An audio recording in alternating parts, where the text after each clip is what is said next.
அந்நியார் அவர் ஒரு நல்ல கருத்தை இங்கே சொல்லியிருக்கிறார்கள். அந்த கருத்து ஏற்புடையது அல்ல என்பதை நான் தெரிவித்துக் கொள்ள கடமைப்பட்டிருக்கிறேன். என்ற கோபம் வந்தால் தண்ணி பள்ளி கொண்டிருக்க வாய்ப்பு இருக்கிறது.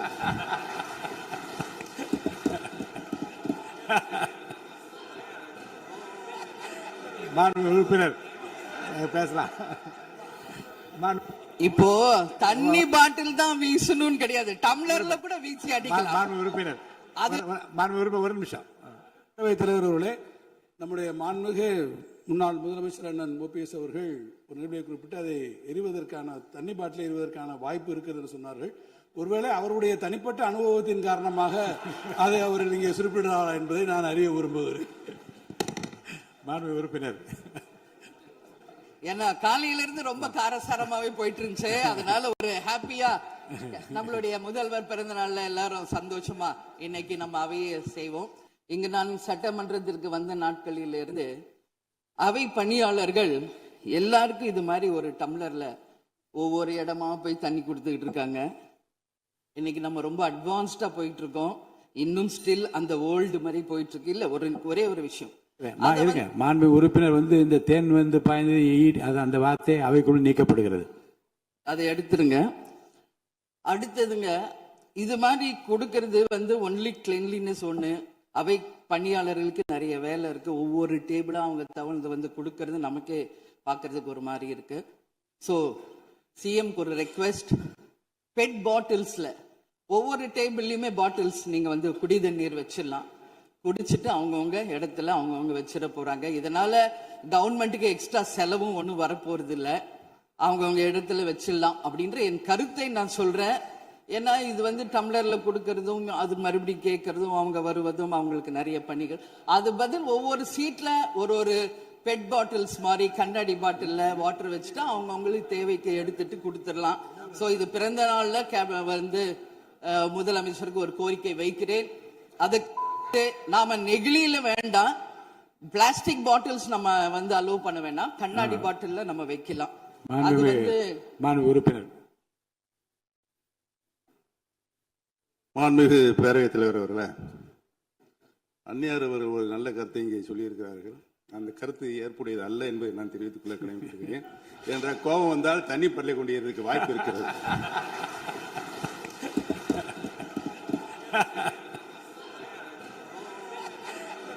உறுப்பினர் பேசலாம். இப்போ தண்ணி பாட்டில் தான் வீசணும் கிடையாது, டம்ளர்ல கூட வீசி அடிக்கலாம். உறுப்பினர் ஒரு நிமிஷம். தலைவர் அவர்களே, நம்முடைய மாண்புமிகு முன்னாள் முதலமைச்சர் அண்ணன் ஓபிஎஸ் அவர்கள் ஒரு நிகழ்வை குறிப்பிட்டு அதை எரிவதற்கான தண்ணி பாட்டில் எரிவதற்கான வாய்ப்பு இருக்கிறது என்று சொன்னார்கள். ஒருவேளை அவருடைய தனிப்பட்ட அனுபவத்தின் காரணமாக அதை அவர்கள் இங்கே குறிப்பிடுகிறாரா என்பதை நான் அறிய விரும்புகிறேன்.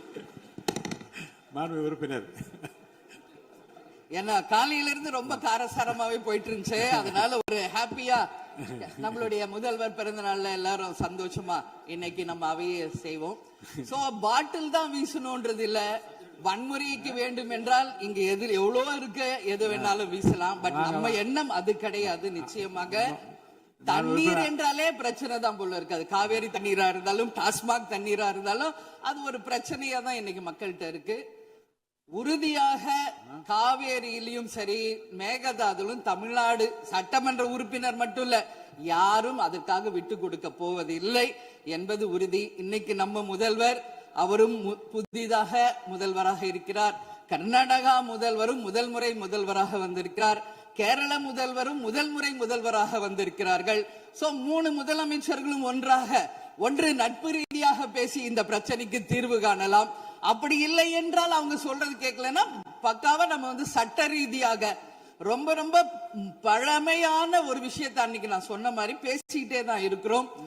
இது முழுமையாக தீர்வடைய வேண்டும்ன்றதா எல்லாருடைய கருத்து. இன்னைக்கு நம்மளுக்குள்ள வாதங்கள் பிரதிவாதங்கள் டிஸ்கஷன்ஸ் இங்கு வந்தாலும் இது நிரந்தரமாக தீர்க்கப்பட வேண்டும் என்பதில் யாருக்கும் மாற்று கருத்து இல்லை. இப்ப 2026 இருக்கும், 3026 வரைக்கும் இது கண்டினியூ ஆகக்கூடாது, இன்னொரு 100 ஆண்டு காலத்திற்கு என்பதுதான் எல்லோருடைய எண்ணம். சோ அது நடக்கணும். அது மட்டும் கிடையாது, இன்றைக்கு நேற்று நடந்த ஒரு விஷயம் தமிழ்நாட்டில். நேற்று நான் நேரடியாக சென்று பாதிக்கப்பட்டவங்களை பார்த்தேன். Yesterday was a black day for Tamil Nadu. Sunday black சண்டேவாக நேற்று இருந்தது. இதுவரைக்கும் தமிழகம் காணாத ஒரு பேர் விபத்து அது. இன்னைக்கு பேரிடர் எவ்வளோ பிரச்சனைகள் இருந்தாலும் ஒரு அமோனியா தாக்குதல்ல இத்தனை பேர் பாதித்தது தமிழக வரலாற்றில் முதல் முறை. அனைவரும் வடநாட்டை சேர்ந்த பெண்கள், 20 வயசுல இருந்து 25 வயசுக்குள்ள இருக்கிற இளம் பெண்கள். அவங்கள நேரா பார்க்கும்போது மிக மிக மனசுக்கு கஷ்டமாக இருந்தது. என்ன ஃபேஸ்ல பாக்குறோம், உதடு, காது, மூக்கு எல்லாம் ப்ளீட் ஆயிட்டே இருக்கு. அப்போ டாக்டர்ஸ் அங்க எக்ஸ்பிளைன் பண்ணாங்க, இங்க வெளியே நம்ம என்ன பாக்குறோமோ அதுதான் இன்னர், அதாவது லங்ஸ். இதை பற்றி ரொம்ப விரிவான விளக்கத்தை எல்லாம் அமைச்சர் அளிச்சுட்டாங்க. இதை சுருக்கமா அதான் நான் பார்த்தேன், சரியானதுதான். நீங்க மேற்கொண்டு அதை பற்றி பேச ஆளுநர் உரைக்கு நன்றி தெரிவிக்கிற கருத்துக்கு வந்திருக்க நீங்க. கண்டிப்பா. அதனால நான் நினைச்சேன் இன்னைக்கு ஒரு நிமிஷம் அவங்களுக்காக நம்ம மௌன அஞ்சலி செலுத்துவோம் என்று நான் எதிர்பார்த்தேன். இருந்தாலும் பரவாயில்லை. சோ அவங்களுக்கு நான் நேத்தே சொன்னபடி முதலமைச்சர் அவர்கள் 2 லட்சம் ரூபாய் கொடுத்திருக்கார். உடனே அமைச்சர்கள் போய் பார்த்தாங்க. அதெல்லாம் பாராட்டுக்குரிய விஷயம். ஆனாலும் ஏழ்மை குடும்பத்திலிருந்து வந்திருக்காங்க. சோ கன்சிடர் பண்ணணும்னு சொல்லி நான் கேட்டுக்கிறேன். உரிய சிகிச்சை தரப்படுகிறது. அவங்க பிழைப்பது நிச்சயம் கடவுள் கையில இருக்கிறது. சோ எல்லாரும் அவங்களுக்காக ப்ரே பண்ணுவோம் சொல்லி இந்த நேரத்தில் நான் கேட்டுக்கொள்கிறேன். ஒரு பெண்ணா அந்த பெண்களை பார்க்கும்போது என்னால் அதை ஏற்றுக்கொள்ள முடியலை. அதனாலதான் சபையில் அதை நான் பேசுகிறேன். அதே போல இன்னைக்கு முதல் முறையாக மற்ற சப்ஜெக்ட் எல்லாம் பேசிட்டு இருக்கேன். என்னுடைய தொகுதியை பற்றி இதுவரைக்கும் நான் பேசவே இல்லை. நான் சட்டமன்ற உறுப்பினராக வெற்றி பெற உறுதுணையாக இருந்த திராவிட முன்னேற்ற கழகத்திற்கும் அதன் தலைவர் அண்ணன் ஸ்டாலின் அவர்களுக்கும் இந்த நேரத்தில் என் நன்றிகளை தெரிவித்துக் கொள்கிறேன்.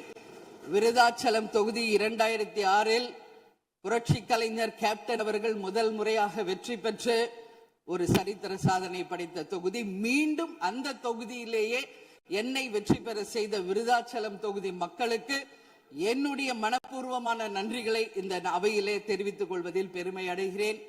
அதே போல அந்த விருதாச்சலம் தொகுதி மக்களுக்கு நான் என்னைக்கும் உண்மையாக இருப்பேன், நேர்மையாக இருப்பேன் என்பதையும் இந்த நேரத்தில் தெரிவித்துக் கொள்கிறேன்.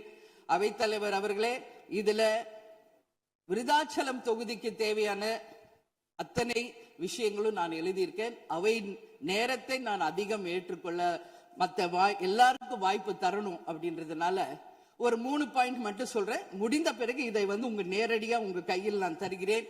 அதை நீங்கள் எடுத்து தீர்மானமாக நிறைவேற்றி தரணும்னு சொல்லி கேட்டுக்கிறேன். விருதாச்சலம் ஒரு மாவட்டமாக அறிவிக்கப்பட வேண்டும் என்று ஒரு நீண்ட நெடிய கோரிக்கை பல ஆண்டுகளாக இருக்கிறது.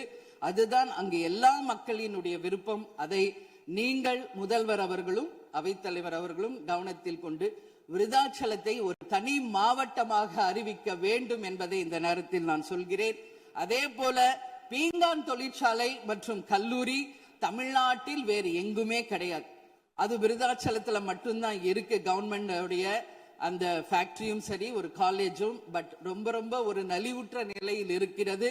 சோ அதை நீங்க கட்டாயமாக மிகப்பெரிய அளவுல டெவலப் பண்ணி அதன் மூலம் வேலை வாய்ப்பையும் அதே நேரத்தில் எக்ஸ்போர்ட் பண்றதுக்கும் கட்டாயம் அரசு நிச்சயம் எங்களுக்கு ஒத்துழைக்க வேண்டும் என்பதை கேட்டுக்கொள்கிறேன். விவசாயம் நிறைந்த பகுதி, அங்கு குடிதண்ணீர்ல மாசு இருக்கிறதுனால நிறைய மக்களுக்கு கிட்னி பாதிக்கின்ற ஒரு நிலைமை இருக்கு. சோ அங்க கூட்டு குடிநீர் திட்டத்தை கொண்டு வர வேண்டும். மரவள்ளி கிழங்கு, மக்காச்சோளம், நெல், கரும்பு இவைதான் அங்கு அதிகமாக விளைகிறது. சோ விவசாயிகளுக்கு முழு கடன் தள்ளுபடி செய்து விவசாயிகளுக்கு எல்லா விதத்திலும் இந்த அரசு உறுதுணையாக இருக்கணும் சொல்லி நான் கேட்டுக்கிறேன்.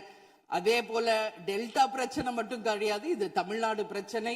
நம்மளுடைய நீர் ஆதாரம் எல்லாருக்கும் கிடைக்க வேண்டும் என்றும் கூறி, இது அவை முடிந்தவுடன் இதை உங்களிடம் சமர்ப்பிப்பேன். இதை நீங்கள் ஏற்று இதை கட்டாயம் நிறைவேற்றி தர வேண்டும் தொகுதிக்காக என்று கேட்டுக்கொண்டு, எல்லாருக்குமே இந்த நேரத்தில் இந்த அவையில் பேச வாய்ப்பு கொடுத்த அவைத்தலைவர் அவர்களுக்கும் இன்று பிறந்தநாள் காணும் முதல்வர் அவர்களுக்கும் என் நன்றிகளை தெரிவித்துக் கொண்டு அமர்கிறேன். நன்றி, வணக்கம்.